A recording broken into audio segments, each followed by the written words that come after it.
Hello दोस्तों, आप सभी का आपके अपने चैनल एजुकेशन अड्डा पर हार्दिक स्वागत है। अगर आप हमारे चैनल पर नए हैं तो इसे सब्सक्राइब करें। आने वाले वीडियो को मिस ना करने के लिए बेल आइकॉन दबाएं।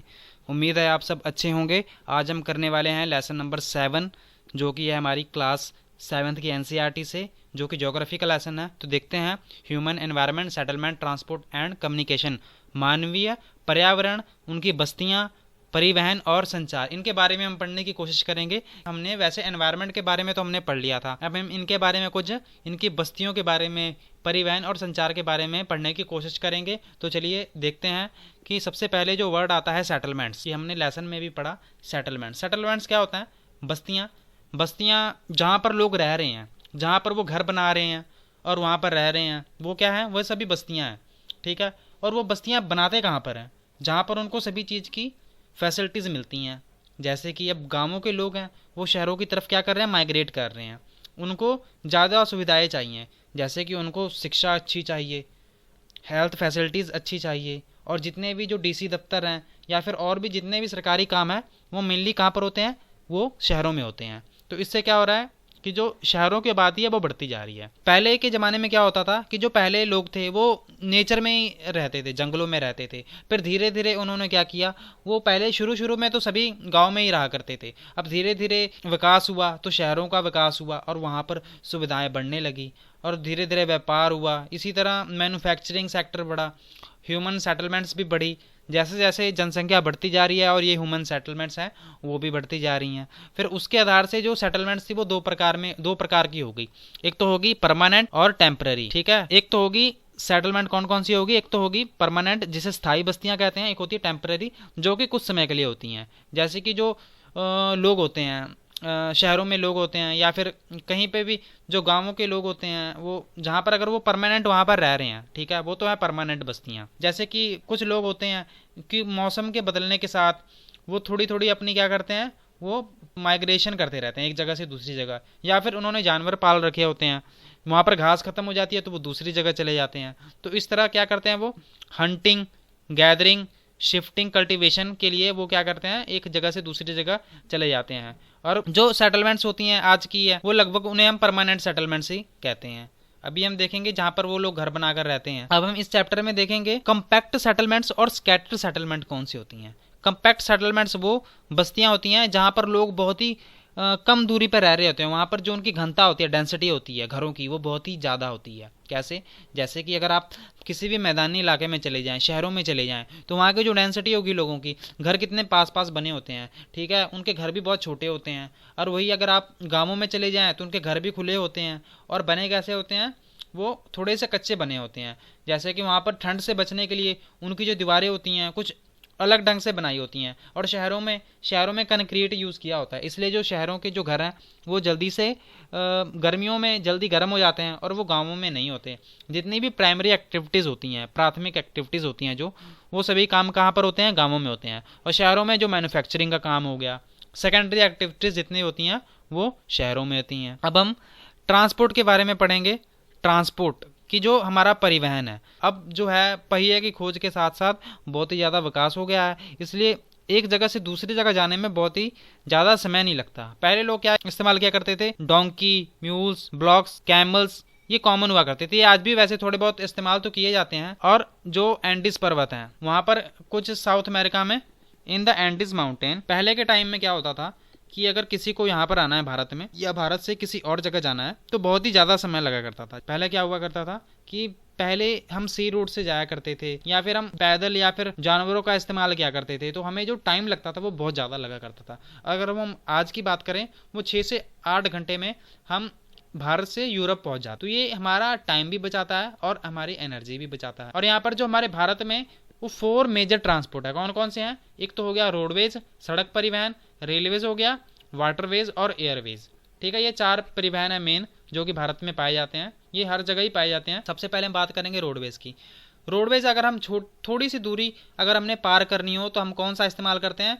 हम सड़क का इस्तेमाल करते हैं। ये कच्चे भी हो सकते हैं, पक्के भी हो सकते हैं, जिसे इंग्लिश में मेटल एंड अनमेटल कहते हैं। और ये जो होते हैं गांवों में हमें लगभग रोड दिखते हैं वो कच्चे दिखते हैं, जो शहरों में है वो पक्के रोड दिखते हैं। आपको यहाँ पर इमेज भी दिख रही होगी। मनाली ले जो है, मनाली ले क्या है, ये one of the highest roadway in the world, ये विश्व का सबसे ऊंचाई पे बना हुआ, जो कि जो रोड धरती के नीचे बनाए जाते हैं उसे हम सबवे अंडर कहते हैं, सबवे अंडरपाथ कहते हैं।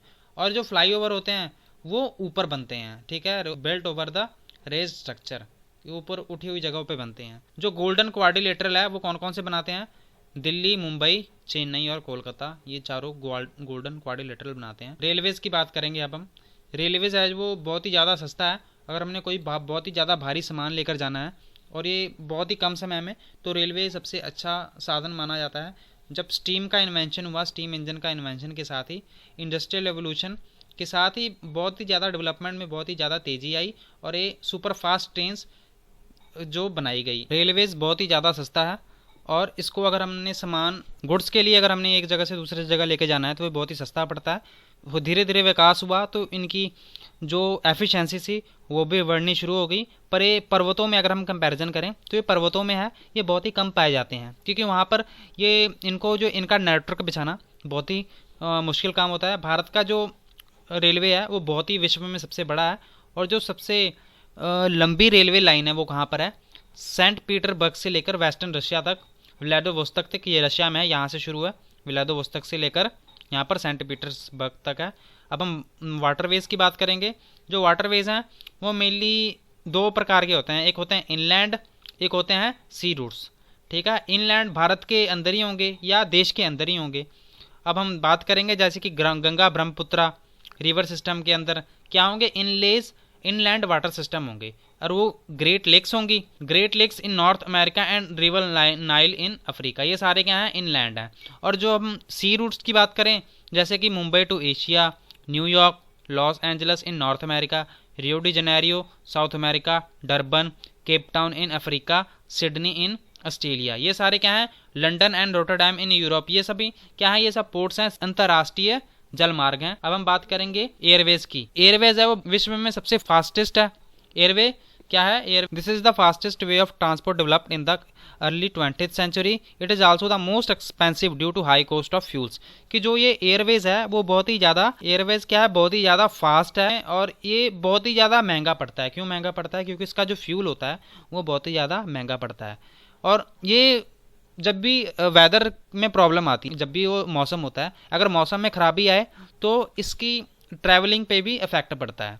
ये सिर्फ अकेला ट्रांसपोर्ट है जिसकी मदद से हम दूर जा सकते हैं, ठीक है, रिमोट एरिया में जा सकते हैं जो कि जगह बहुत ज़्यादा दूर है जहाँ पर रोड नहीं है। हेलीकॉप्टर्स को जैसे कि उन जगहों पर उनका इस्तेमाल किया जाता है जहाँ पर समस्याएं हैं, जैसे कि पीपल को, लोगों को बचाने के लिए हेलीकॉप्टर्स का इस्तेमाल किया जा सकता है जहाँ पर रोड्स नहीं है, ठीक है। मेनली रेस्क्यू ऑपरेशंस के लिए हेलीकॉप्टर को इस्तेमाल किया जाता है। ये क्वेश्चन काफ़ी बार पूछा जाता है कि वो कौन सा साधन है जिसको हम इस्तेमाल करते हैं इन असेसिबल एरियाज में इस्तेमाल करने के लिए, तो आपका आंसर होगा helicopter. Medicine, clothes and water, food, इन सभी को पहुंचाने के लिए हम हेलीकॉप्टर का यूज़ करते हैं। और हम इन्होंने क्या कहा है कि सम इम्पोर्टेंट एयरपोर्ट भारत में कौन कौन से हैं।